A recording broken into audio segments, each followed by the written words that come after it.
Bangladesh premier league বিপিএলে এক মৌসুমে সর্বোচ্চ উইকেট নেয়ার রেকর্ড এতদিন ধরেছিলেন সাকিব আল হাসান। এবার সেই রেকর্ড ছুঁয়ে নিজেকে আরও উপরে নিয়ে গেলেন চলতি মৌসুমে রাজশাহীর অধিনায়ক তাসকিন আহমেদ। রোববার ২৬শে জানুয়ারি মিরপুর শেরেবাংলা স্টেডিয়ামে রংপুর রাইডার্সের বিপক্ষে ২ উইকেট নিয়ে তাসকিন হয়ে গেলেন বিপিএলের বোলিং ইতিহাসের নতুন শীর্ষ তারকা। ২০১৯ সালে ঢাকা ডায়নামাইটসের হয়ে সাকিব ১৫ ম্যাচে নিয়েছিলেন ২৩ উইকেট। রংপুরের বিপক্ষে রোববারের ম্যাচে তাসকিন তার এই রেকর্ডকে ছাপিয়ে গেলেন। ইনিংসের চতুর্থ বলেই স্টিভেন টেইলরকে উইকেটকিপার আকবর আলীর ক্যাচে ফেরান তাসকিন আহমেদ। এরপর ১৯তম ওভারের চতুর্থ বলে রকিবুল হাসানকে এলবিডব্লিউ করে গড়েন নতুন ইতিহাস। আসরে উইকেটপ্রাপ্ত বোলার হিসেবে শীর্ষ স্থানে পৌঁছাতে তাসকিন গড়েছেন আরও একটি রেকর্ড।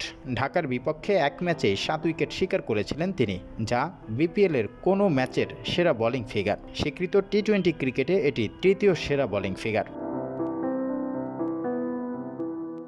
প্রসঙ্গত, তাসকিনের আগে বিপিএলের এক মৌসুমে ২২টি করে উইকেট শিকার করেছিলেন কেভিন কুপার, মাশরাফি বিন মুর্তজা, সাকিব আল হাসান এবং রুবেল হোসেন। ২০১৫ সালে কেভিন কুপার বরিশাল বুলসের হয়ে মাত্র ৯ ম্যাচে এই কীর্তি করেন। ২০১৯ সালের আসরে সাকিবের ২৩ উইকেটের পাশাপাশি মাশরাফি ও রুবেল নিয়েছিলেন ২২ উইকেট।